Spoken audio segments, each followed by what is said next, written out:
વિરાજમાન સૂર્યમુખી કૃષ્ણભજનદેવ હનુમાનજી મહારાજના દિવ્ય સાનિધ્યમાં આજે શિવરાત્રિના પવિત્ર દિવસે ઉપસ્થિત વાલા સંતો, વાલા પાર્ષદો, વાલા સર્વ હરિભક્તોને અમારા ખૂબ જાજા કરીને જય સ્વામિનારાયણ.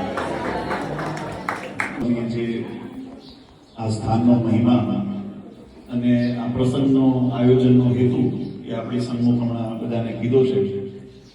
આપણા શાસ્ત્રોમાં હનુમાનજી મહારાજને જાગ્રત દેવ કરવામાં આવ્યા છે.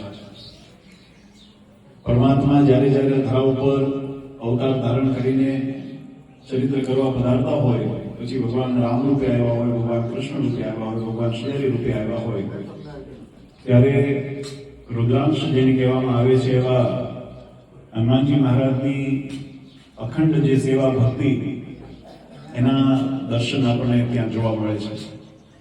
વચનામૃતની અંદર પણ ભગવાન સ્વામિનારાયણે કીધું કે દાસત્વ ભક્તિના આચાર્ય કોઈ હોય તો હનુમાનજી મહારાજ છે.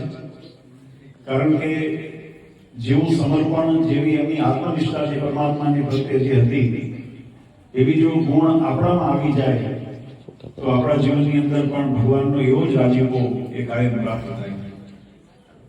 અમારા તો ધર્મકુળના કુળદેવ છે, એના સમગ્ર સંપ્રદાયના કુળદેવ તરીકે આપણે હનુમાનજી મહારાજને સ્વીકાર્યા છે. એટલે નાના મોટા જીવનની અંદર ક્યારેક પ્રસંગ આવતા હોય તો ભગવાન સ્વામિનારાયણે શિક્ષાપત્રીની અંદર જે આજ્ઞા કરી અને સત્સંગી જીવનાની ગ્રંથની અંદર જે મહિમા બતાવ્યો કે સારા પ્રસંગ હોય તો હનુમાનજી મહારાજનું અનુષ્ઠાન, હનુમાનજી મહારાજનું સ્મરણ, એનું પૂજન કરવું, એવા આપણા ગ્રંથોની અંદર ભગવાન ધર્મદેવ ભક્તિ માતાને એમના પિતા દ્વારા પણ આ ઉપદેશ આપવામાં આવ્યો હતો કે જ્યારે પણ કોઈ એવો સંકટ કે વિઘ્ન દેખાય તો હનુમાનજી મહારાજનું અનુષ્ઠાન કરજો, આપણા કુળદેવ છે.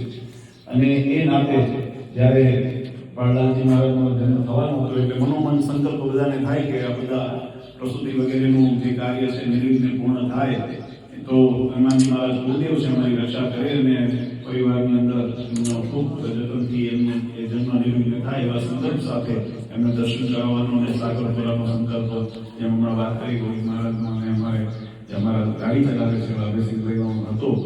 પણ સમયાંતરે કોઈ એવા સહયોગ નહોતા થતા અને મૂળ અમે આ મોડું થવાનું કારણ એ કે હતું મોટું આયોજન કરવું છે, મોટું આયોજન કરવું છે. એટલે મોટું આયોજન કરવામાં ભેગું નહોતું થતું. ટાઈમ ન હોય તો બધા પરિવારના હાજર ન હોય.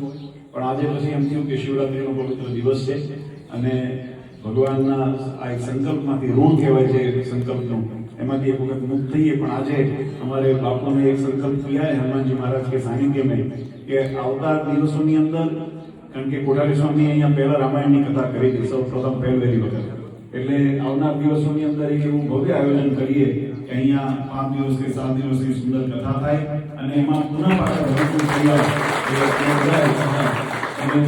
ચોક્કસ આવીએ. અને જે જ્યારે તમારો બધા ભક્તોનો ભાવ છે કે મોટું ધામધૂમથી અમારે આયોજન કરવું, એ વખતે આપણે સુંદર આયોજન હનુમાનજી મહારાજના સાનિધ્યની અંદર આપણે આયોજન કરીએ એવા સંકલ્પ સાથે બધા હરિભક્તોને અમારા સમગ્ર ધર્મકુળ પરિવારનો આશીર્વાદ આપી